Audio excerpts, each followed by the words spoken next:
B C D E F G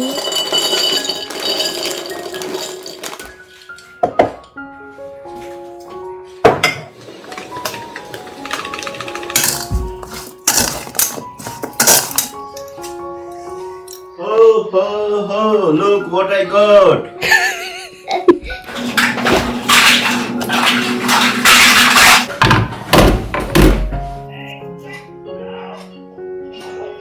चलो photo लूंगी अब दोनों का, ठीक है।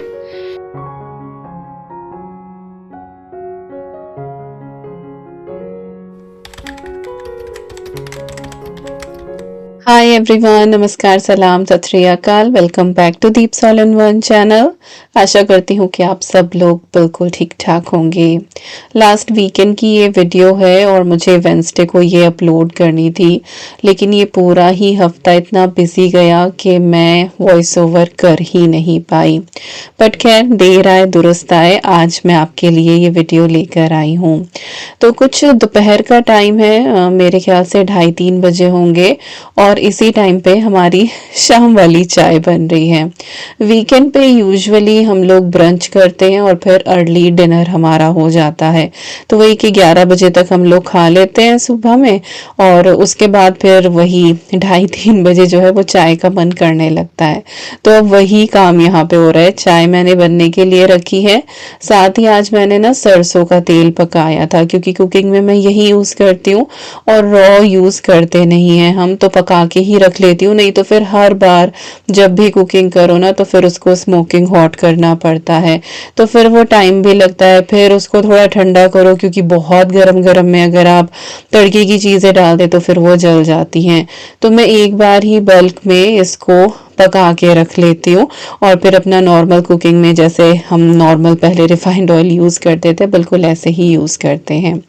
तो खैर ये काम भी हुआ। कढ़ाई मैंने एज इट इज़ रख दी है, किसी दिन सब्जी बनाऊंगी तो इसी में तड़का बना लूंगी, क्योंकि चिकनी है और थोड़ा बहुत ऑयल रह ही जाता है। साथ ही जैसे कि मैंने आपको ग्रोसरी हॉल में दिखाया था कि मैं मूली गाजर लेकर आई थी, तो मुझे मूली गाजर का अचार डालना है। तो मैंने मूली गाजर को कट करके और अच्छे से सुखाने के लिए रख दिया था, लाइक पील करके, वॉश करके, और उसके बाद जितना साइज मुझे रखना था उतना मैंने कट किया और टॉवल के ऊपर बिछा के रख दिया था। तो जब भी आप कोई अचार डालें ना, उसमें मॉइस्चर बिल्कुल नहीं रहना चाहिए। तो अभी यहाँ पे अद्वी आ गई है। अद्वी किचन के काफ़ी सारे काम कर लेती है, लेकिन अभी तक उसको ये मिक्सर ग्राइंडर चलाना नहीं आता है। तो आज क्योंकि मैं ये अचार का मसाला यहाँ पीस ही रही थी, तो वो आ गई कि मम्मा मुझे बताओ। तो अभी उसने चाय के लिए दूध भी डाला है और इधर मैंने उससे कहा कि चलो तुम पीसो, तो उसको समझ में ही नहीं आया कि कैसे जो है वो पीसना है। और फिर चाय वो कहने लगी कि मम्मा मैं भी थोड़ी सी लूँगी, थोड़ा सा ना उसको भी जुकाम सा हो ही रहा है। तो फिर उसने दूध ज़्यादा डाला और थोड़ी सी चाय की पत्ती और डाली। तो यहाँ पे मैंने उसको बताया कि मैजिक बुलेट में इस तरह से थोड़ा टर्न किया जाता है और फिर चीज़ें जो हैं वो पिस जाती हैं। तो बस अब ये काम भी मेरा इजी हो गया। जब अद्वी घर पे रहा करेगी तो कुछ एक चीज़ें इस तरह की साइड में मैं उससे अब करवा लिया करूँगी। तो अचार का जो मसाला है हमारा, वो भी यहाँ पे रेडी हो गया। बेसिकली जो पंचफोरन मसाला होता है ना, वही मैंने पीस के तैयार किया है।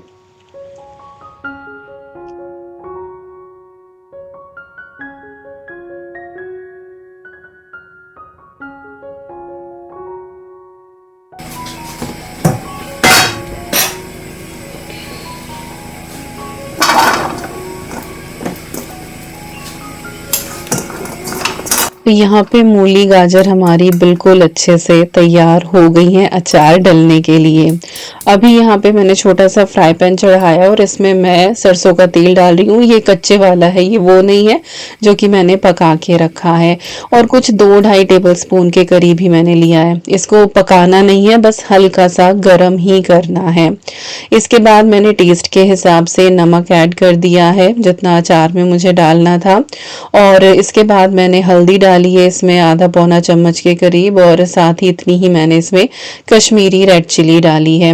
ये अचार जो है वो अद्वी भी खा लेती है, हालांकि उसे तीखा पसंद आता है, बट मैं अचार में ज़्यादा नहीं डालती हूँ, तो मैंने चिली फ्लेक्स वगैरह नहीं डाले हैं। थोड़ा सा हींग ऐड करा है, और उसके बाद जो पंचफोरन मसाला था जिसको मैंने अभी दरदरा पीसा था, या बोलें कि अद्वी ने पीसा था, वो ऐड कर दिया है। कुछ 2-3 टेबल स्पून के करीब होगा ये।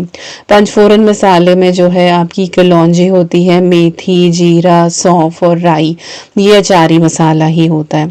तो वो डाल दिया है, सारी चीज़ें मिक्स कर दी हैं। तब तक हमारा जो ऑयल है ये भी गर्म सा हो गया था, ये मैंने डाल दिया इसके ऊपर, और बस हमारा जो अचार है वो बिल्कुल तैयार है।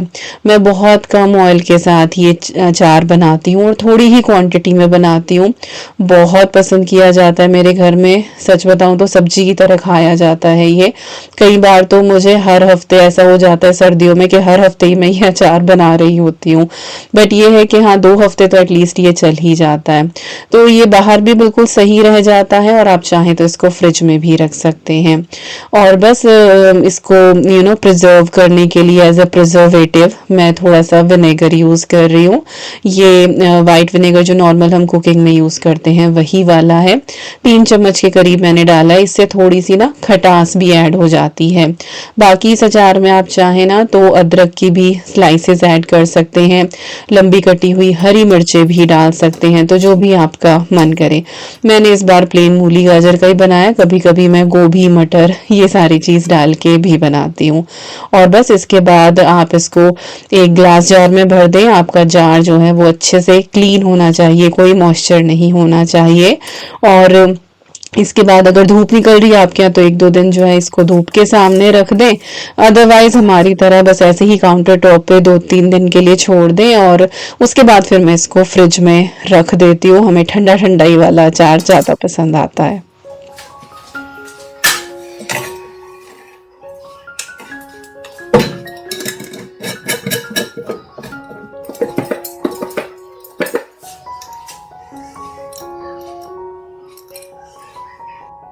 B C D E F G H I J, J, yeah. K L and N and N M N N O P C Q R S and T T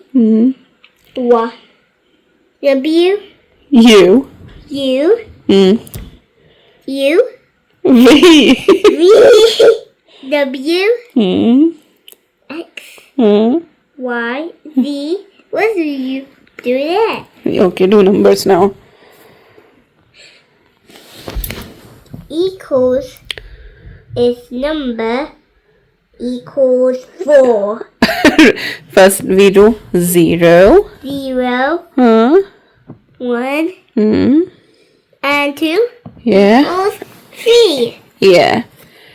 This, No, you need to count 1, 0. First on the bottom, 1, 2, 10. I mean, which number it is? 5. Yeah. Let's start on the top. Okay, okay. I think O. 0. It's O. It's O. Okay. O. 1, 2 equals 4. Okay, we're not doing adding subtraction. First we are just counting. Okay, let's 1, count. 2, 0. 0, 1, 2, 3, 4, 5, 6, 7, 8, 9, Very good. X, It's multiply. multiply, Yeah. and this, Addition. addition, Subtraction. subtraction, Divide. then Divide. Divide. No, not this. This one is divide Divide and is equal to. equal to. Yeah, that's good. You did it. Now Good. another one. Again. Okay, now for inside. Okay, do inside now. That's your. It's no numbers there. It's no. No, these are the fine motor skill. Like you need to close and then you do No. you will learn how to do buttons in this one. Put his ones here. Yeah, keep your stick away. Yeah. तो जब तक चाय बनी थी तब तक अचार डल गया था, उसके बाद चाय इंजॉय करी हमने। उसके बाद फिर ईवी को आज पढ़ाई करनी थी वीकेंड पे, क्योंकि दीदी पढ़ रही थी तो फिर उसकी भी पढ़ाई हुई। और उसकी पढ़ाई तो फिर बहुत ज़्यादा ज़बरदस्ती होती है क्योंकि वो उसी के हिसाब से होती है। तो खैर आज मैंने रिकॉर्ड किया और आपने देखा कि वो किस तरीके से पढ़ाई करती है। खैर अभी जो है काफ़ी सारा काम किचन में मेरा है। मैं कई दिन से सोच रही थी कि चीज़ें जो हैं वो थोड़ी रिफ़िल कर दूँ, इससे ना थोड़ा पता रहता है कि क्या क्या चीज़ है और क्या क्या चीज़ आनी है, क्योंकि कुछ एक दालें जो है वो ख़त्म हो रही हैं और इंडियन शॉप हमें जाना पड़ेगा। तो जो भी चीज़ें मेरे पास पहले से रखी हुई हैं तो उनको मैं पहले रिफ़िल कर लूँगी और उसी हिसाब से फिर मैं लिस्ट बनाऊँगी। तो मैंने ना सेपरेट बॉक्स बनाए हुए हैं। कुछ स्नैक आइटम के होते हैं जिसमें नमकीन, बिस्किट या फिर जैसे कि जमे होते हैं या सूजी है, इस तरह की जो ब्रेकफास्ट से रिलेटेड होते हैं वो रखती हूँ। एक बॉक्स में मैं सारे ड्राई फ्रूट्स, ड्राई नट्स जो होते हैं वो रखती हूँ और एक में जो है वो एक्स्ट्रा ग्रोसरी जिसमें दाल, चावल या कोई एक्स्ट्रा आटा, ये चीज़ें होती हैं। तो सारे ही बॉक्सेस जो है वो खोल के और उसके बाद मैंने चेक की और जो जो चीज़ें मुझे रिफ़िल करनी थी वो मैंने यहाँ पे रिफ़िल करनी शुरू की। तो शुरुआत करी मैंने सबसे पहले नट्स से। तो डेसिकेटेड कोकोनट का पैकेट खुला ही रखा हुआ था तो इसीलिए एज इट इज़ ही डाल दिया है। थोड़े से कैश्यू पहले बचे हुए थे तो उनको मैंने बोल में निकाल लिया है, क्योंकि अभी ये नए पैकेट के इसके अंदर जाएंगे तो first in first go, first in first out basically यही होता है, फीफो रूल जिसको बोलते हैं कि जो पहले गया है उसको पहले आप जो है वो इस्तेमाल कर लें। तो जो पहले के बचे हुए थे वो मैंने ऊपर डाल दिए कि वो पहले कंज्यूम हो जाएं। इसके साथ ही जो आमंड्स थे मेरे, ये पैकेट पहले का ही चल रहा था तो वो मैंने एज इट इज़ के ऊपर डाल दिए, क्योंकि ये एक ही पैकेट के हैं इस जार के अंदर भी और ये जो पैकेट आपको दिखाई दे ही रहा है। तो अगर नया पैकेट मैं खोल रही होती हूँ, और हर बार ऐसा नहीं है कि मैं हर बार ही अपने जार जो हैं वो वॉश करती हूँ। मैं देख लेती हूँ अगर मुझे लग रहा है कि हाँ ये इसमें जो है वो साफ़ करने का है तो मैं साफ़ कर लेती हूँ, नहीं तो कई बार ऐसा होता है कि मैं कपड़े से साफ़ कर देती हूँ उस जार को। तो आपको अंदाज़ा पड़ जाता है अपनी किचन में काम करते करते कि कौन सी चीज़ जो है वो गंदी हो रही है, कौन सी चीज़ धुलाई मांग रही है, कौन सी चीज़ सिर्फ वाइप करके आपको काम चल जाएगा। तो ये एक छोटा सा बॉक्स है जिसमें मैं नट्स रखती हूँ। तो अब यहाँ पे मेरी लिस्ट तैयार हो गई है कि जो आमंड्स हैं वो सिर्फ जार में ही हैं, बाकी स्टॉक के जो हैं वो ख़त्म हो गए हैं। डेसिकेटेड कोकोनट ख़त्म हो गया है तो नेक्स्ट टाइम जब जाएंगे तो फिर हम बैग्स ले आएंगे, क्योंकि जो जार में रखी हुई चीज़ें ना, बादाम वगैरह, ये kind of everyday he use हो जाते हैं। कैश्यू मेरे दोनों ही बच्चे खा लेते हैं, स्नैक की तरह दे देती हूँ मैं उनको। फिर नमकीन वगैरह बनाती हूँ तो उसमें भी यूज़ आ ही जाता है। फिर ये है रोस्टेड वर्मीसेली, ये मैंने अभी नहीं लिखी है अपनी लिस्ट में, क्योंकि ये वाला जो एक पैकेट है ये आराम से हमारा 1 से 1.5 महीने चल जाता है, क्योंकि हफ्ते में एक ही दिन हम बनाते हैं।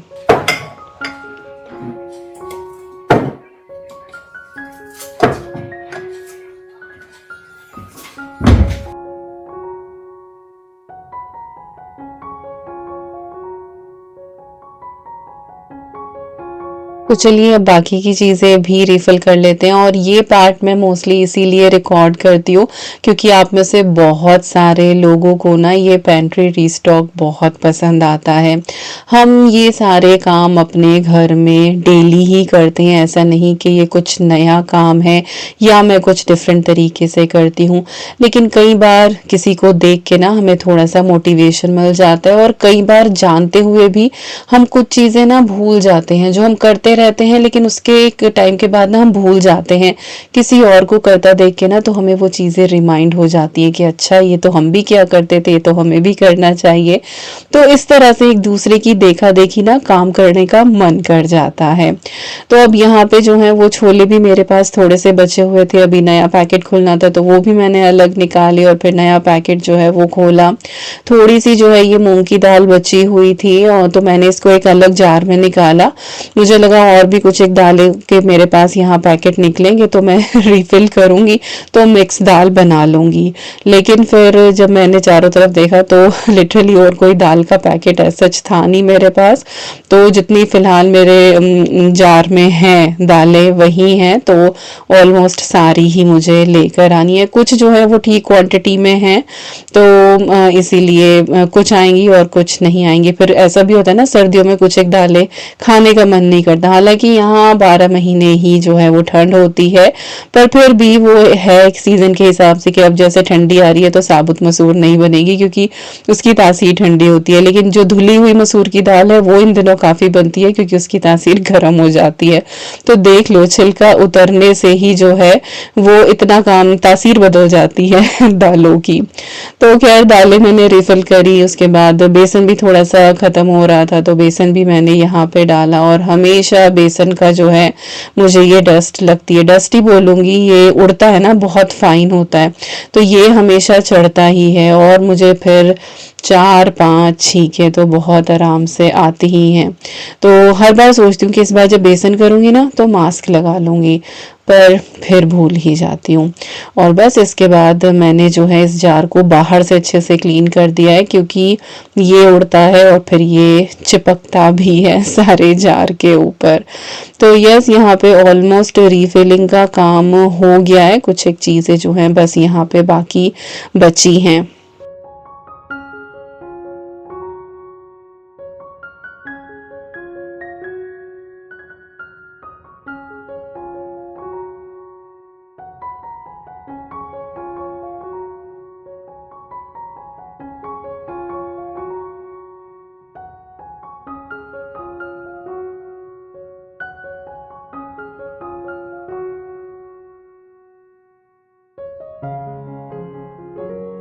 जब नई नई मैंने अपनी गृहस्थी शुरू करी थी ना तो उस टाइम पे इतना ज़्यादा पता नहीं था, घर में देखते थे लेकिन इतना ध्यान नहीं देते थे कि ग्रोसरी वगैरह जो है वो इतना ध्यान से देखना है। तो कई बार चीज़ें जो है वो डबल आ जाती थी और कई बार जब ज़रूरत पड़ती थी तो कोई चीज़ होती ही नहीं थी। तो फिर ये सिस्टम बनाना मैंने शुरू किया था कि हर चीज़ को लिखना है। पहले जैसे मैं हर चीज़ जब पढ़ाई करती थी उसको लिख के याद करती थी, फिर मैंने अपनी किचन की चीज़ों को भी जो है वो लिख के याद करना शुरू किया and literally it is game changer. इससे बहुत कुछ आपको ध्यान रहता है। तो चावल का आटा भी मैंने कर दिया है और हमारे यहाँ इन दिनों चावल के आटे की रोटी बहुत खाई जाती है काली दाल के साथ, साथ ही ये मक्की का आटा साग के साथ ये भी खाई जाती है। तो इन दिनों ना डिफरेंट डिफरेंट फ्लावर वाली जो रोटी है वो बड़ा मज़ा देती हैं।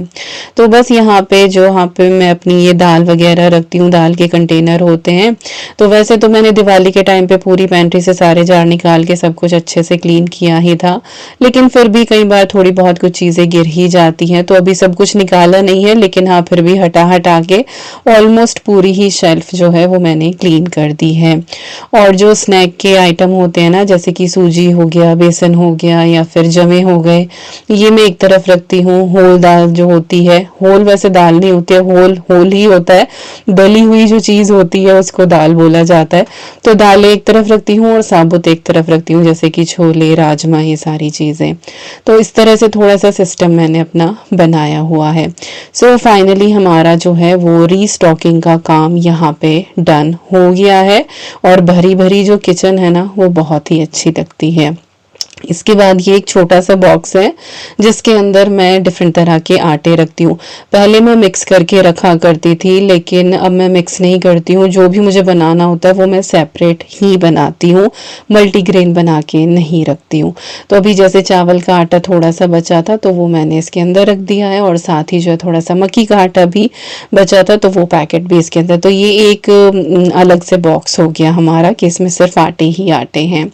और ईवी मैडम यहाँ यहाँ पे आ ही गई हैं। वाटर फिल्टर नया आया है तो अब उसको जो है वो टच स्क्रीन पे इतना मज़ा आता है। तो अभी कह रही थी कि मम्मा आर यू टायर्ड, मैं कहा हाँ I am bit tired, okay I will give you water. तो आके जो है वो पानी भर के उसने ग्लास मेरे सामने रखा और फिर मुझे पीने भी नहीं दिया। उसके बाद उसने कहा कि स्ट्रॉ से पियो, फिर स्ट्रॉ डाल के उसको खुद को पीना था। तो उसको अपने खेल करने होते हैं, बहाना होता है। पर टू बी ऑनेस्ट पूरे घर में यही एक ऐसी है जो लिटरली मुझे काम से हटा के बिठा देती है। सुबह के टाइम ना हल्का सा जुकाम हो रहा था मुझे, तो आई कि are you not well, I कहा no I am not well, I am feeling bit sick. तो कह रही okay don't do your job, take some rest. मतलब ऐसे मेरा जी भर के आया ना कि चलो किसी को तो दिखाई दिया, किसी ने तो कहा कि चल तूने बहुत काम कर लिया, कुछ मत कर, अब जाके रेस्ट कर ले। तो ये ऑब्जर्व बहुत ज़्यादा करती है हर चीज़ों को ना, और इंसान की शक्ल देख के इसको पता लग जाता है कि कौन थका हुआ है कौन बीमार है। तो ये तो पावर है भाई इसके अंदर। तो अभी बाहर का वेदर आपको यहाँ दिखा रही हूँ। ये मेरे ख्याल से 4 सवा 4 का टाइम है, अंधेरा तो हो ही जाता है, 4 से पहले ही हो जाता है, बट तूफान बड़ा आया हुआ है और इस टाइम तो आवाज़ें भी बहुत आ रही थी। तो यस ये घड़ी मेरी 5 मिनट आगे है, वही 4:15 का टाइम हो रहा था यहाँ पे, और पूरा तूफान और बारिश, बट हमारी जो लाइट्स हैं वो मस्त जगमगा रही हैं। अब आपके साथ शेयर कर रही हूँ मैं एक कुकी की रेसिपी या बिस्किट की रेसिपी बोल दें, जो कुछ टाइम पहले बनाई थी। तो सोचा कि चलो आज मैं आपके साथ इस व्लॉग में शेयर कर देती हूँ। तो हम बेकरी स्टाइल जीरा वाले बिस्किट बनाने वाले हैं।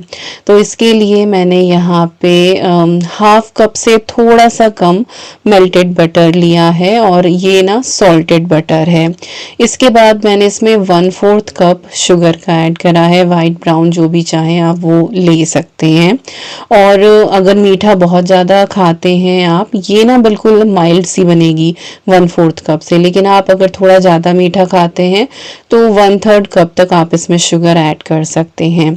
इसके बाद जो है मैंने इसमें 1 टेबलस्पून के करीब जीरा डाला है हाथों से क्रश करके, और थोड़ा सा सॉल्ट और ऐड करा है मैंने इसमें, कोई 1/8 टीस्पून के करीब। हालांकि बटर हमारा सॉल्टेड है, बट क्योंकि जो जीरा कुकी होती है ना वो थोड़ी सी नमकीन साइड में होती हैं, वो बहुत ज़्यादा मीठी नहीं होती हैं, और ये बिल्कुल वही बेकरी वाली मिलेगी आपको जब आप तैयार करेंगे। हमारे देवबंद में ना एक छोटी सी गली थी बेकरी वाली, जब भी पापा की साइकिल पे बैठ के वहाँ से निकलती थी ना, वो भाई क्या खुशबू आती थी ना वहाँ से। बड़ी बड़े से अवन थे वो, मेरे ख्याल से दीवार के अंदर बने हुए कैसे रहते थे, बट उस गली से बड़ी खुशबू आती थी। और हाँ मैं पापा के साथ साइकिल पे बैठ के बाजार जाया करती थी। पापा ने अपनी साइकिल पे आगे छोटी सी एक गद्दी बनवाई हुई थी मेरे लिए, तो मैं उस पे बैठ के जाती थी। बाइक स्कूटर तो बहुत टाइम के बाद आया है, हमने तो साइकिल पे ऐश करी है। यहाँ पे सारी चीज़ें अच्छे से मिक्स कर दी हैं, और मेरा हेल्पिंग हैंड यहीं पे है, आपको दिखाई दे रहा होगा, उसको सारे काम करने होते हैं। इसके बाद मैं इसमें ऐड कर रही हूँ सेल्फ रेजिंग फ्लावर। ये एक तरह का आटा होता है जिसके अंदर बेकिंग सोडा जो है वो ऑलरेडी मिला होता है, बेकिंग सोडा, बेकिंग पाउडर, या ये कह दें कि रेजिंग एजेंट जो होता है वो इसके अंदर मिला हुआ होता है। तो अलग से आपको जो है वो कुछ भी बेकिंग पाउडर वगैरह ऐड करने की ज़रूरत नहीं होती है, स्पेशली ये केक के लिए, बेकिंग के लिए ही आता है। तो ये मैं एक पैकेट रखती हूँ, और मैं इससे गुलाब जामुन, जलेबी, ये सारी चीज़ें इसी से बनाती हूँ, बहुत बढ़िया तैयार होती है। तो जो आटा है वो आपको यहाँ पे 1.5 कप लेना है।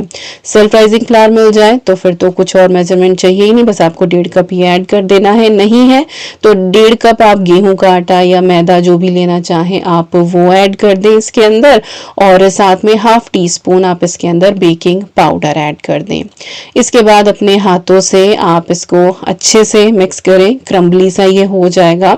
इसके बाद रूम टेम्परेचर का आपको यहाँ पे दूध लेना है, बिल्कुल थोड़ा थोड़ा डालते हुए आपको इसको नीड करते जाना है।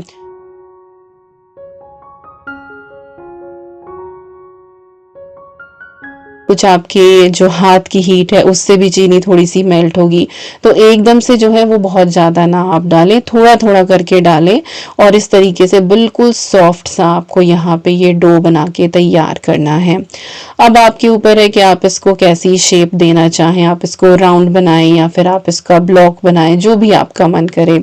अगर आप स्क्वायर बनाना चाहते हैं तो आई वुड हाईली रिकमेंड कि आप जो है इसका लॉग बना के और उसको थोड़ी देर के लिए या तो बटर पेपर में करके ना फ्रिज में रख दें या फिर फ्रीजर में रख दें। लाइक फ्रिज में रख दें आधे घंटे के लिए या 10-15 मिनट के लिए आप इसको फ्रीजर में रख दें, तो ना डो थोड़ा सा ठहर जाता है और जो आप शेप कट करते हैं इस तरह से लॉग बना के वो इजी रहता है, वो फिर ना थोड़ा सा श्रिंक नहीं होता है। लेकिन मेरा तो काम जल्दी का ही होता है हमेशा, तो कहाँ ही इतना टाइम रहता है। फिर घर वाले भी इतने बेचैन रहते हैं जहाँ बेकिंग करनी शुरू कर दो कि बस बना के दे दो अभी। तो मैंने फ्रिज में नहीं रखा, आप रख लेना अगर आपके घर वाले ना बेचैन हो इतने। तो मैंने तो बस ऐसे ही बस इसकी टुकड़ियाँ कट कर ली हैं और इस तरह से रेक्टेंगल शेप मैंने बना ली है। बट वही है कि टेस्ट में आपको कोई भी डिफरेंस महसूस नहीं होगा और आप बिल्कुल यकीन नहीं करेंगे कि ये इतनी इजी रेसिपी है जो बाहर से हम लेकर आते हैं चीज़ें। बहुत ही बढ़िया और बहुत ही आसानी से ये तैयार हो जाती हैं। तो इसको जो है 160-170 डिग्री सेल्सियस पे 12 से 15 मिनट के लिए आपको बेक करना है। दैट्स इट, इससे ज़्यादा नहीं। हल्का हल्का सा गोल्डन कलर इनके ऊपर आ जाएगा। तो अभी यहाँ पे बस 5 ही मिनट बाकी हैं और ये कितने मज़ेदार फूल गई थी और एग्जैक्टली इनको 15 ही मिनट लगी हैं। उस टाइम पे अगर आप इनको टच करते हैं ना तो आपको लगता है कि अरे ये तो हल्की सी सौगी है, लेकिन वही एक टाइम होता है जब हम अपने बिस्कुट को ना खराब कर देते हैं कि ये तो सौगी है, थोड़ी देर और ओवन में रख दो। लेकिन जब आप इसको बाहर निकालते हैं ना तो हवा लग के फिर ये बहुत अच्छे से क्रंची हो जाती हैं। तो कुकी में आपको यही ध्यान देना है कि बस 12 से 15 मिनट मैक्सिमम। बहुत बारीक सी होती है और थोड़ी देर बाद जब आप ठंड में बाहर रखेंगे हवा में तो ये बिल्कुल क्रंची हो जाएंगी। और इसका जरा अंदर का टेक्सचर देखो आप, कितना मस्त है।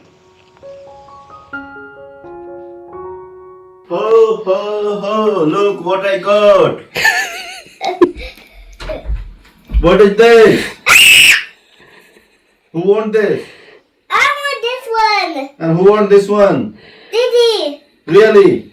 Yeah. Okay then, take it. I thought the bigger one is yours, Evie. I want this one. Then take it. I want the small Go. No, I want. Okay, good. No, I'm getting it. Say thank you. Thank you. My favorite. My favorite. Your favorite. And it was Saint Nicholas day. इस दिन से लोग यहाँ पे अपने Christmas पजामा पहनना शुरू करते हैं। तो लास्ट ईयर तो हम चारों के ही आए थे, हम चारों अपना लेके आए थे, बट इस बार मैंने और विकास ने नहीं लिया, हमारे वही चल रहे हैं। लेकिन अब बच्चों के तो छोटे हो ही जाते हैं, तो दोनों बच्चों के यहाँ पे हमने लिए और वो अपना रेडी हो गए थे। इसके बाद खूब फोटो सेशन चला यहाँ पे और बस इसी के साथ आ गए हम इस वीडियो के एंड पे। आई होप आपको आज का ये व्लॉग पसंद आया होगा। मिलती हूँ नेक्स्ट व्लॉग में। Till then, you guys take care and I'm sending lots and lots and lots of love to you all. Thank you so much for watching. Take care and bye bye.